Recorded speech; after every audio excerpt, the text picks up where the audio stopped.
Bypass से रखी धरणो हंयो वियो आहे। इन हवाले सां वधीक तफ़सील ॿुधाए रहियो आहे सिंध टीवी न्यूज़ जो रिपोर्टर फेरोज़ बबर। फेरोज़, छा तफ़सील आहिनि, अपडेट कजो इन हवाले सां।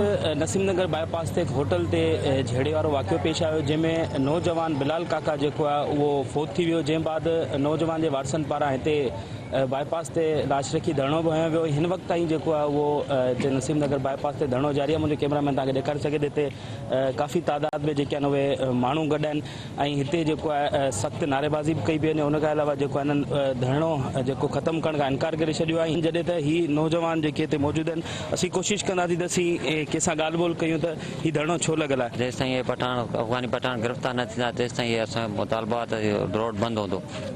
हिते हिकु नौजवान जी तव्हां ॻाल्हि ॿोल ॿुधी, उन जो चवणु आहे त जेसीं ताईं जेके मेन अक्यूज़ड आहिनि, जेके मुख्य जवाबदार आहिनि, उहे गिरफ़्तार न थींदा त हिते हिननि जो धरणो जारी रहंदो। जी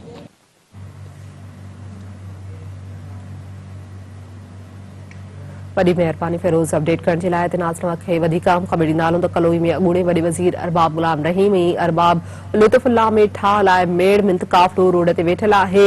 मेड़ मिंत काफ़िले जे अॻवाणनि पारां ठाह थियण ताईं धरणो ख़त्म न करण जो ऐलान कयो वियो आहे। अव्हांखे अहम ख़बर ॾियूं पिया, अॻवाणनि जो चवणु आहे त जेसि ताईं अरबाब गुलाम रहीम ऐं लुत्फ़ुल्लाह ठाह न कंदा धरणो जारी रखियो वेंदो। ब्रेकिंग न्यूज़ आहे, नाज़रीन सां शेयर कयूं पिया त कलोई में अॻूणे वॾे वज़ीर अरबाब गुलाम रहीम ऐं अरबाब लुत्फ़ुल्लाह में ठाह लाइ मेड़ मिंत काफ़िलो रोड ते वेठल आहे। इन हवाले सां अव्हांखे ॿुधायूं पिया, मेड़ मिंत काफ़िले जे अॻवाणनि पारां ठाह थियण ताईं धरणो ख़त्म न करण जो ऐलान कयो वियो आहे। अॻवाणनि जो चवणु आहे त जेसि ताईं अरबाब गुलाम रहीम ऐं लुत्फ़ुल्लाह ठाह न कंदा धरणो जारी रखियो वेंदो।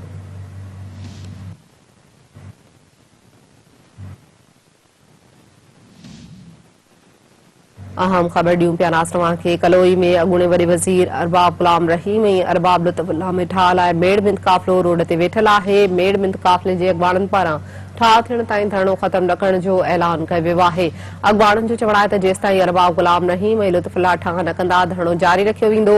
अव्हांखे अपडेट कयूं पिया कलोई मां, जिते अरबाब गुलाम रहीम ऐं लुत्फ़ुल्लाह में ठाह लाइ मेड़ मिंत काफ़िलो रोड ते वेठल आहे।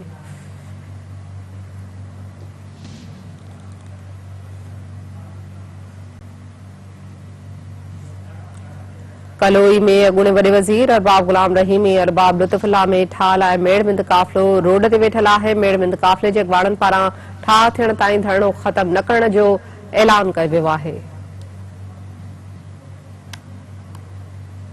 इन हवाले सां वधीक तफ़सील मालूम कंदासीं सिंध टीवी न्यूज़ जे रिपोर्टर इरफान खोसो खां। इरफान खोसो, छा तफ़सील आहिनि धरणे बाबति, अपडेट कजो।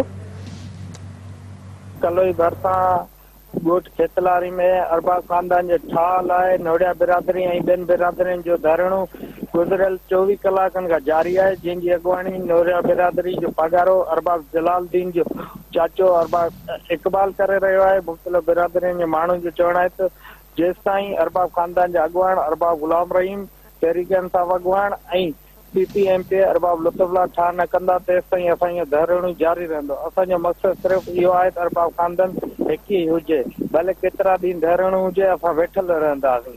जी ठीकु आहे, वॾी महिरबानी अपडेट करण जे लाइ।